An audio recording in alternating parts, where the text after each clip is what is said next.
بسم الله الرحمن الرحيم. وإذ قلنا للملائكة اسجدوا لآدم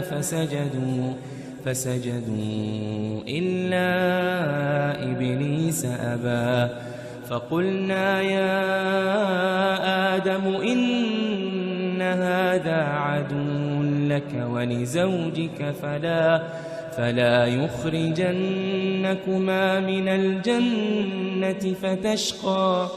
إن لك ألا تجوع فيها ولا تعرى وأنك لا تظمأ فيها ولا تضحى فوسوس إليه الشيطان قال يا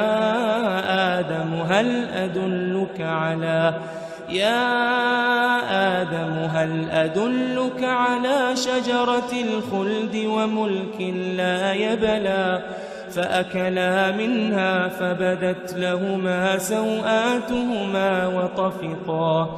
وطفقا يخصفان عليهما من ورق الجنة وعصى آدم ربه فغوى ثم اجتباه ربه فتاب عليه وهداه قال اهبطا منها جميعا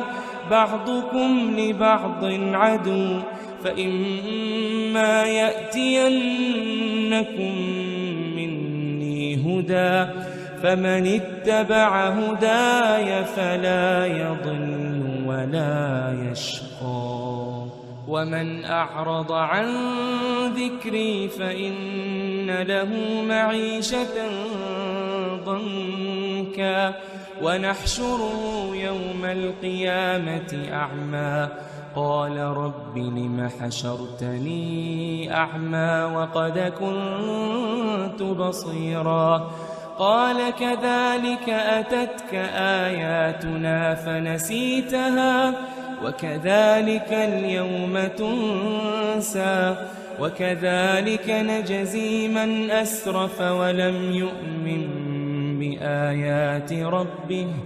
ولعذاب الآخرة أشد وأبقى أفلم يهد لهم كم أهلكنا قبلهم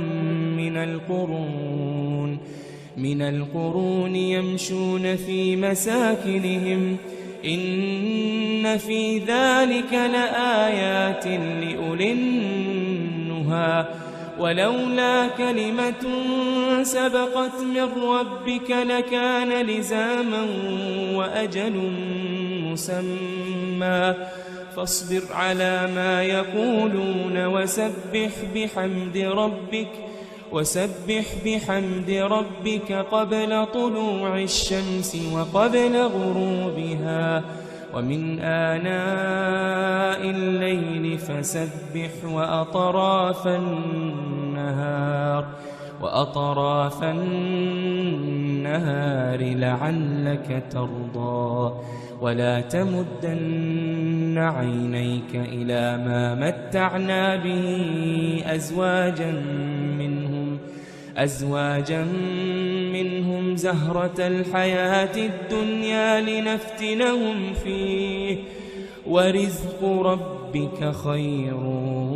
وأبقى وأمر أهلك بالصلاة واصطبر عليها لا نسألك رزقا نحن نرزقك والعاقبة للتقوى وقالوا لولا يأتينا بآية من ربه أولم تأتهم بينة ما في الصحف الأولى ولو أنا أهلكناهم بعذاب من قبله لقالوا